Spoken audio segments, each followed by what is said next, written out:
우리가 인생을 살면서 되게 중요한 게 있는데요. 인생에서 우리가 진짜 중요한 건 바로 어떤 거냐면 이거예요. 한결같음이에요. 한결같음이 되게 중요해요. 그런데 이 한결같음이라고 하는 것이 우리의 인생에서 너무 힘들죠. 왜냐하면 여기서 말이 바뀌어야 되고 저기서 말이 바뀌어야 돼요. 우리가 정치인들을 보면 여기서 이 말을 하고 저기서 저 말을 해요. 예. 제가 그 아는 분의 지인이 정치인인데 뭐가 제일 힘드냐고 했더니 계속 다른 말을 하는 게 힘들다라고 얘기하는. 예. 그런데 비단 정치인뿐이지 않죠. 우리의 삶에서 자녀들도 마찬가지예요. 엄마 앞에서 다른 소리하고 선생님 앞에 다른 소리해요. 예. 그런데 한결같이 우리의 마음과 태도를 갖는 건 되게 어려운 일인데 오늘 이 이제 사무엘하가 시작이 되면서 도대체 다윗은 하나님 앞에 어떻게 나아가는지 그리고 어떠한 한결같음으로 하나님께 나아가는지 우리가 한번 보도록 하겠습니다. 자, 여러분 혹시 기억나실지 모르겠지만요. 다윗이 아말렉 군사들을 물리칩니다. 물리치고요. 그런 다음에 다시 시글락으로 돌아오는 것까지가 대략적으로 사무엘상의 마지막이에요. 다시 말하면 아직도요. 아기스 왕의 어떠한 통치하에 있는 거고요. 블레셋 진영 안에 있는 겁니다.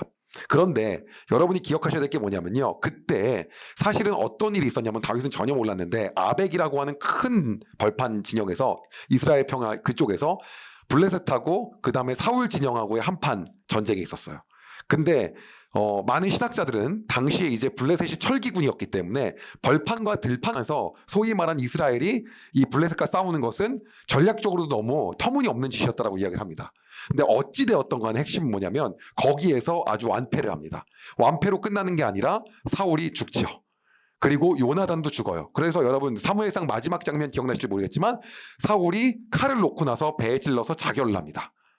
그 이유는요. 할례 받지 않은 자에게 내가 죽을 수가 없다고 한다면서 자결을 해요. 그런데 그 순간 사울이 그렇게 죽고 그 소식을 몰랐는데 누군가 아말렉 사람 한 명이 달려와서 다윗에게 그 얘기를 전합니다. 그리고 사울이 계속해서 다윗을 추적하고 죽이려고 했고 그리고 다윗은 그 상황에서 피해 다니면서 시편을 쓰고 하나님께 찬양하고 했던 것들을 이스라엘 웬만한 사람들이 다 아는 거예요. 그러다 보니까 아말렉 사람은요. 여기서 사울이 죽었다는 소식은요. 다윗에게 기쁘게 전해야 되는 거예요. 그리고 과장하려고 하면 할수록 사실은 더 감점이 아니라 여기서 이득을 더 얻는 거죠. 보너스를 얻는 거죠. 그렇기 때문에 그러한 마음을 가지고 어떻게 하냐면요. 다윗에게 찾아갑니다. 그리고 다윗에게 사울이 죽었다는 얘기를 해요. 그러면서 다윗이 묻자 자세하게 아말렉 사람이 이야기 시작합니다. 뭐라고 얘기하냐면 그 칼로 찔러서 죽는 와중에 사울이 나를 쳐다보면서 내가 너무 지금 고통스럽다. 자결이 잘 안 되는 상태니 네가 나의 목숨을 끊어줬으면 좋겠다. 라고 해서 자기가 목숨을 끊었다고 합니다. 그리고 그 얘기를 다윗에게 그대로 전해요. 다윗이 기뻐할 줄 알고요. 그리고 그뿐만이 아니라 사울에게 있었던 왕관과 팔찌까지 자기가 갖고 와서 그것을 다윗에게 바칩니다. 이 부분에서 신학자들은 두 가지 견해로 좀 갈려요. 이 아말렉 사람이 실제 그랬다가 첫 번째고요. 두 번째는요. 실제 그러지 않았는데 다윗 앞에서 좀 더 과장하기 위해서 자기가 마지막 목숨까지 끊었다는 것까지 얘기한 거다. 두 가지 얘기를 합니다. 그런데 그건 별로 관계가 없어요. 어찌되었던 간에 여기에서 중요한 건 어떤 거냐면요. 바로 다윗의 반응이었어요. 그리고 중요한 건 어떤 거냐면 다윗에게 이렇게 이야기하고 굉장히 다윗이 좋아할 거라고 생각을 합니다. 여기서 문제가 생겼습니다. 어떤 문제가 생겼냐면 다윗이 전혀 좋아하지 않는 거예요. 다윗이 어떻게 했습니까? 사울 기름 부은 자를 내가 절대로 어떻게 할 수 없다라고 하면서 사울을 죽일 수 있는 기회가 있었음에도 불구하고 안 죽였어요. 그런데 이 아말렉 사람은 본인이 뭐길래 사울을 죽인 거예요. 그렇지 않습니까? 그래서 다윗이 나는 너를 죽여도 죄가 없다. 네가 하나님께서 기름 부은 자를 죽였기 때문이다. 라고 하면서 그 아말렉 사람을 바로 죽여버립니다. 그리고 다윗은요. 그 사람을 통해 들은 바로 요나단과 사울이 죽었다는 소식에 애통하면서 통곡하기 시작해요.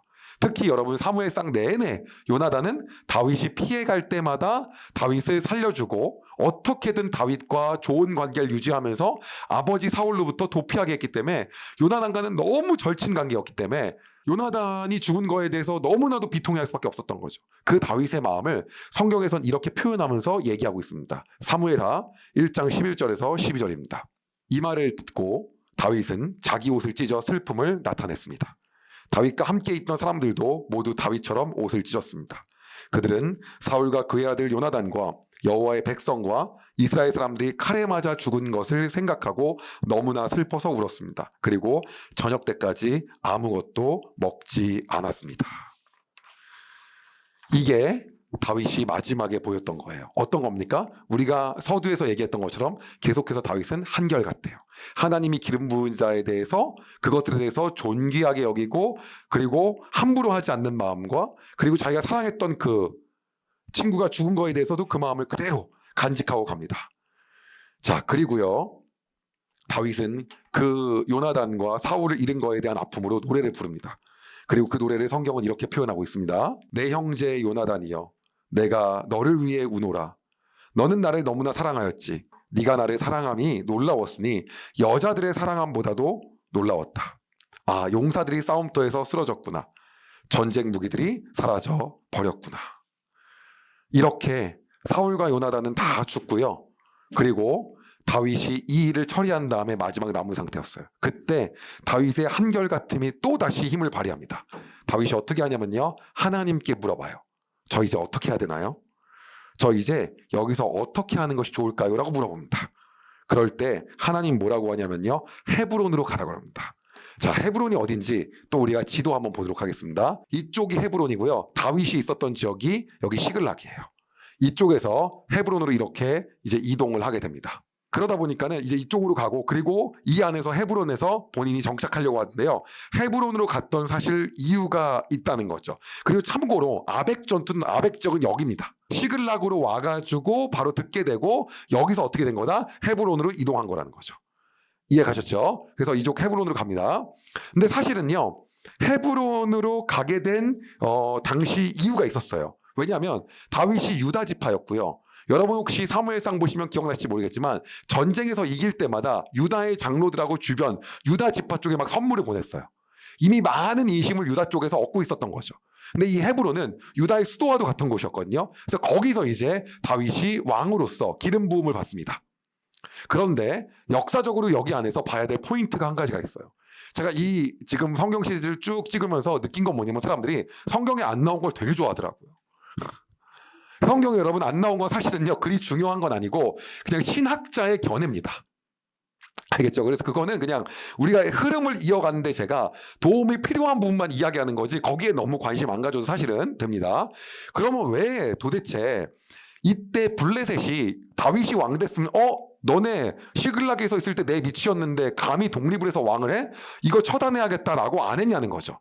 근데 그 부분에 대해서 또 연구한 신학자들이 있어요. 근데 뭐라고 하냐면, 헤브론의 왕으로 됐을 때만 하더라도요, 그 지역 자체가 거의 블레셋 쪽의 영역 안에 계속 포함되어 있었기 때문에 아직까지 블레셋 입장에서는요, 그냥 속국의 왕 정도로 생각을 한 거죠. 예, 그러기 때문에 침공을 안 했다라고 하는 얘기를 합니다. 그러나 여러분 혹시 기억나는지 모르겠지만 다윗이 이스라엘 전체의 왕이 됐을 때 블레셋이 바로 쳐들어옵니다. 예, 그러기 때문에 이때는 아직은 블레셋이 다윗을 염두에 두지 않은 거예요.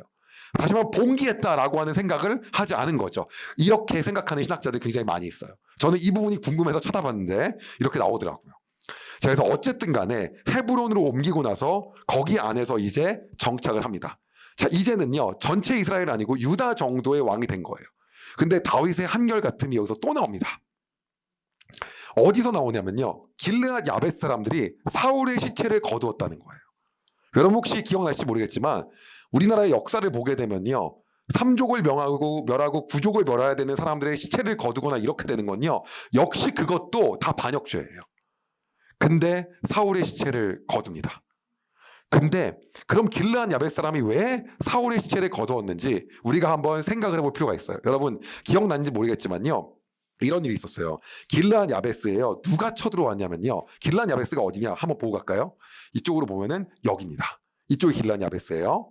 자, 여기가 길르앗 야베스이고요. 그 다음에 이쪽이 기브아가 당시 사울이 있었던 데예요. 근데 이쪽 암몬이요, 길르앗 야베스로 쳐들어옵니다. 그러면서 당시에 어떤 일이 있었냐면, 이 길르앗 야베스 사람들한테 너네들 가만 안 둔다고 했더니 길르앗 야베스가 화치를 맺자 그랬어요. 맺는데 복습하는 거예요 지금이요. 네, 기억이 다 나셔야 됩니다. 조건이 있는데 누나를 다 뽑으라고 했습니다. 그래서 우리가 그렇게 할 수 없어서 당시 어떻게 하냐면 도와달라고 기부하러 가죠. 근데 기부하러 갔는데 사실 생각을 해보면 이때까지만 해도 사울이 왕으로 딱 완전히 모두에게 인심을 얻은 상태는 아니었어요. 사무엘은 기름을 부었지만 아직 사울은 인심을 다 얻은 게 아니었습니다. 그래서 사울이 왜 제가 왕이야 이런 사람들이 꽤 있었어요. 그런데 이때 어떻게 하냐면 소 2마리를 가져다가 사울이 토막을 내고요, 이스라엘 모든 지파한테 뿌립니다. 그리고 오늘 여기에 모여서 우리의 족속을 구하러 갈 텐데 그러지 않으면 니네를 전부 다 토막 나겠다고 얘기합니다. 그래서 유다의 3만, 이스라엘 전체 나머지가 30만이 모여서 33만 정도가 모여요. 그리고 그 인원을 데리고 어디로 가냐면 길르앗을 구하러 갑니다. 길르앗 야베스를요. 그리고 그때 완전히 이 암몬을요 싹 물리쳐 줍니다. 그거에 대한 고마움과 감사함을 이 길르앗 야베스 사람들은 잊지 못하고 있었던 거예요. 그래서 사울이 죽었는데도 감사함으로 시체를 거둔 겁니다. 기억나십니까? 기억이 안 나시면 자면서 듣는 사무엘상 풀스토리를 여러분들이 꼭 들으셔야 됩니다. 그래서 이제 그때 그 시신을 하러 간 거예요, 수습하러. 그런데 굉장히 이제 중요한 게 뭐냐면 여기서요 다윗의 모습이 되게 중요해요. 다윗이 그 야베스 길랏 야베스 주민들한테 어떻게 얘기하냐면 이렇게 얘기해요. 너희들에게 하나님의 복이 임하길 바란다. 하나님께서 너에게 복 주시기 바라고 하나님께서 은혜와 진리를 베풀길 소망한다 라고 그들을 축복합니다. 역시 이것도 쉬운 일이 아니었지만 다윗은 한결같이 행동을 해요. 그리고 다윗은요 이제 이 안에서 많은 사람들에게 다윗이 이런 사람이라는 것들을 알게끔 합니다. 이게 다윗이 헤브론에서 왕으로 임명 기름 부음 받은 다음에 있었던 일들이에요. 자, 그럼 한편 사울이 죽었는데 나머지 이스라엘은 어떤 일이 있었을까? 이게 이제 굉장히 핵심적이고 중요한 포인트거든요. 근데 어떤 일이 있었냐면 사울 왕이요 아들들이 있었는데 그 아들들에 대한 내용을 봐야지 뒤에 내용이 이해가 됩니다. 지금 제일 많이 오는 피드백이 뭐냐면 10분 너무 감질만 나다. 그래서 제가 좀 더 길게 해드리겠습니다. 보시면 이게 이제 그 사울의 전반적인 족보예요. 여기 보시면 알겠지만 사울의 아들들입니다. 근데 아들들인데 요나단은요 사울이 죽을 때 요나단은 같이 죽습니다. 그리고요 성경을 보면요 아비나답도 죽어요.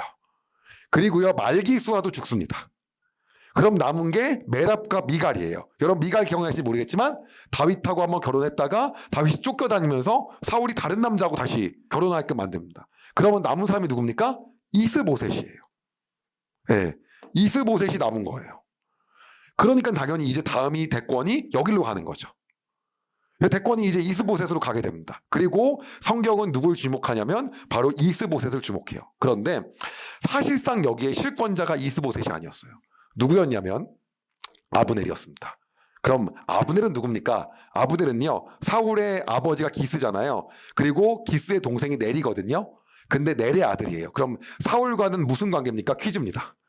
네, 이걸 사촌이라고 합니다. 네, 사촌 관계고요. 그리고요, 그럼 사울의 아들과 아브넬과의 관계는 무슨 관계일까요? 이거 오촌입니다. 네, 왜냐하면 아버지하고 사촌이니까 아들하고는 오촌이에요. 봐봐, 어렵잖아요. 그렇지 않습니까? 네, 오촌입니다. 그럼 오촌이면은 이스보셋은 아브넬을 뭐라고 부르냐면 숙부라고 부릅니다. 그리고 아브넬은 이스보셋을 뭐라고 부르냐면 여러분이 아는 그대로 조카라고 부릅니다. 됐나요? 이 관계예요. 그런데 이 아브넬이 다음번 이 이스라엘 나머지에 뭐가 되냐면 전체의 실권자이자 군대를 총지휘하는 사람이 됩니다. 자, 요렇게 세팅이 되면서 다윗과 반대편의 일들이 벌어지기 시작해요. 되게 재밌겠죠? 이제 그리고 나서 사무엘 하에 본격적인 일들이 시작이 됩니다.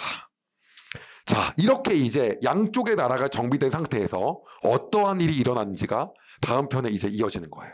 자, 그런데 우리가 여기서 봐야 될 가장 핵심적인 부분이 있습니다.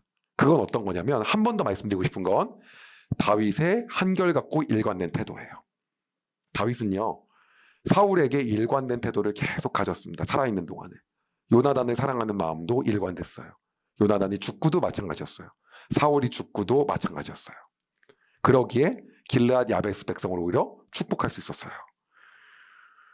우리 안에 오늘 하나님께서 말씀하시는 것들이 있다라고 하는 거죠.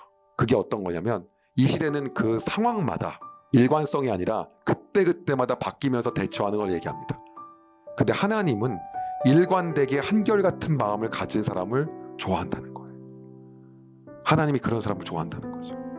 예, 우리는 사회에서는 여기에서는 이런 모습, 저기에서는 이런 모습을 가지라고 얘기합니다. 그리고 그게 되게 지혜로워 보여요. 그러나 다윗은 순수하리만큼 너무나도 단순했어요. 원래 여러분 조선시대 그 태종시대 보면은 거의 신하들의 500명을 죽었다는 그러한 실록들이 나와요. 왜 그렇습니까? 배신할까봐. 맞나요? 그리고 조선이 건국되고 나서는요, 고려가 왕씨의 나라였기 때문에 뭐 유배 보내서 뭐 거의 다 죽였다는 얘기들도 굉장히 많이 있어요. 왜 그럴까요? 배신하고 배반할까봐. 근데 오늘 다윗의 모습은요, 끝까지 한결같은 모습이 계속 진행됩니다. 어떠한 정치적인 용어가 없어요. 하나님이 그 사람을 사랑하신다는 거죠. 그리고 다윗의 그 마음을 보시고 하나님이 계속해서 다윗과 함께 하시기 시작합니다. 여러분의 삶 가운데 오늘 내가 이럴 때는 이렇게 대처하고 이럴 때는 이렇게 대처하는 부분 안에서 하나님이 원하시는 방법으로 사는 것이 무엇인지를 다시 한번 우리가 돌이켜보는 그러한 시간 되시길 소망합니다. 제가 기도하겠습니다. 하나님, 우리는 우리의 삶에서 끝까지 일관되고 진심인 다윗의 모습을 보며 상황에 따라 우리의 행동을 바꾸는 것이 아니라 어떠한 처세나 어떠한 처신술로 그때그때마다 대응하는 것이 아니라 다윗과 같이 진정성 있게 하나님께 나아갈 때 하나님 그 모습을 보시고 기뻐하신다는 것을 오늘의 시간을 통해서 다시금 우리가 깨닫게 됩니다. 주님, 우리가 다시 한번 하나님께 나아갑니다. 우리 안에 그때그때 순간을 모면하기 위해 행동이 바뀌며 그것이 우리에게 지혜라고 생각했던 것들이 있다면 하나님 우리 안에 진정성과 하나님 앞에서의 일관성과 한결같음을 허락하여 주시옵소서. 그리하여 우리의 원래 마음 안에 있었던 그 마음을 한결같이 어디 있거나 그 마음을 갖고 살게 하여 주시옵소서.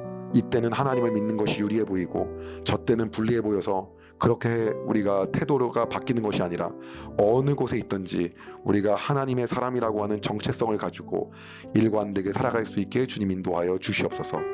어떠한 사람을 겉에서 용서하고 뒤에서 욕하는 것이 아니라 끝까지 용서한 마음을 갖고 살아가게 하여 주시옵소서. 우리가 하나님 앞에서 한결같은 마음으로 갖고 나가기 소망합니다. 주님, 우리의 삶을 그렇게 살 수 있게 인도하여 주시옵소서. 오늘도 우리 가운데 그렇게 역사하실 주님을 찬양하며 예수님의 이름으로 기도드립니다. 아멘. 여러분, 은혜 많이 받으셨나요? 이 영상을 통해 더 많은 사람들에게 하나님의 은혜를 공유하길 원하신다면 여러분의 구독과 좋아요가 꼭 필요합니다. 오늘도 여러분의 삶에 하나님의 은혜가 가득하길 진심으로 소망합니다.